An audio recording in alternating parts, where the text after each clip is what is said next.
Assalamualaikum warahmatullahi wabarakatuh. Salam sehat dan bahagia bagi Bapak Ibu calon guru penggerak angkatan 5. Dalam kesempatan ini saya akan membahas tentang koneksi antar materi, kesimpulan dan refleksi dari pemikiran Ki Hajar Dewantara. Sebagai pemenuhan tugas modul 1, 1.1 pembelajaran 7. Bersama saya, Uswatun Hasanah, calon guru penggerak dari SMP Negeri 1 Sukodono, Kabupaten Lumajang. Dalam membuat kesimpulan dan refleksi pemikiran Ki Hajar Dewantara, saya berangkat dari 3 pertanyaan. Yang pertama, apa yang saya percaya terhadap murid dan pembelajaran di kelas sebelum saya mempelajari modul 1.1? Kemudian yang kedua, hal-hal apa yang berubah baik pemikiran atau perilaku setelah saya mempelajari modul 1.1.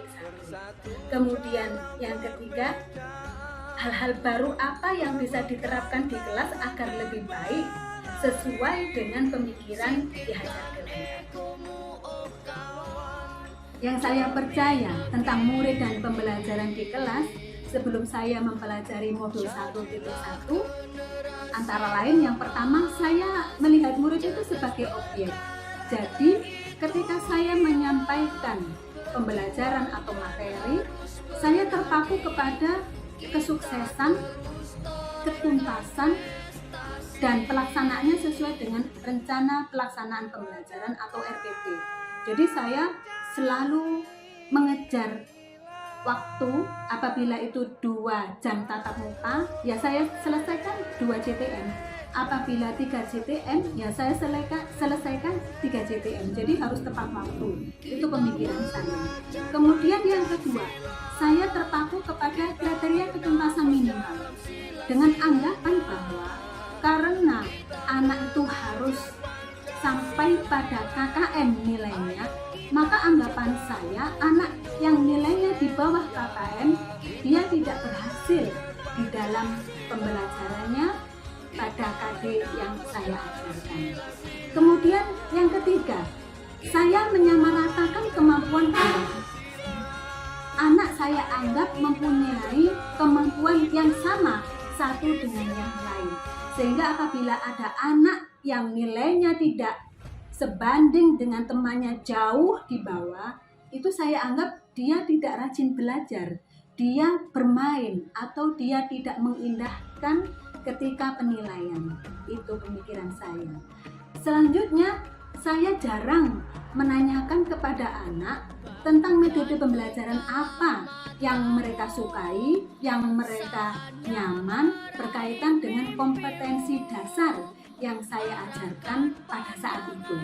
Jadi saya melaksanakan sesuatu tidak mempertimbangkan umpan balik dari anak, tetapi saya sekedar menyampaikan apa yang saya pelajari, saya baca, kemudian saya transferkan kepada anak. Selanjutnya yang paling akhir adalah saya kurang memperhatikan lingkungan belajar anak, sehingga ketika anak itu gerah atau lelah atau dia tidak konsentrasi terhadap pembelajaran saya anggap dia sedang tidak mau menerima pembelajaran. Jadi saya anggap dia anak yang malas atau anak yang ingin keluar dari kelas, itu saya anggap dia mempunyai perilaku yang kurang baik. Seperti itu. Yang berubah dari pemikiran atau perilaku saya setelah mempelajari modul 1.1 ini adalah yang pertama, saya tidak melihat anak sebagai objek pembelajaran, tetapi saya melihat anak sebagai subjek pembelajaran. Karena bagaimanapun mereka memiliki kodrat alam yang dibawa anak sejak lahir. Kemudian yang kedua, masalah KKM. Pembelajaran itu tidak mutlak satu-satunya tolok ukur bahwa dia sukses atau tidak itu dilihat dari kriteria ketuntasan minimal tidak. Tetapi masih banyak tolok ukur yang lain yang menunjukkan bahwa seorang anak itu tuntas di dalam pembelajarannya. Selanjutnya, masalah kemampuan seorang anak, saya tidak lagi menyamaratakan kemampuan anak, melainkan melihat seorang anak antara satu pribadi dengan pribadi yang lain itu adalah pribadi yang unik. Artinya mereka punya kemampuan masing-masing yang tidak boleh saya samaratakan. Yang keempat, saya harus sering-sering menanyakan kepada anak tentang metode pembelajaran yang saya sampaikan berkaitan dengan KD yang sedang dipelajari, sehingga anak itu nyaman, senang, menerima materi dengan baik dan paham, sehingga dapat dilaksanakan dalam kehidupannya sehari-hari. Yang terakhir, masalah lingkungan belajar. Sekarang saya memperhatikan lingkungan belajar anak, bagaimana agar di kelas mereka itu memiliki kelas yang sehat, kondusif, aman dan nyaman bagi pembelajaran anak.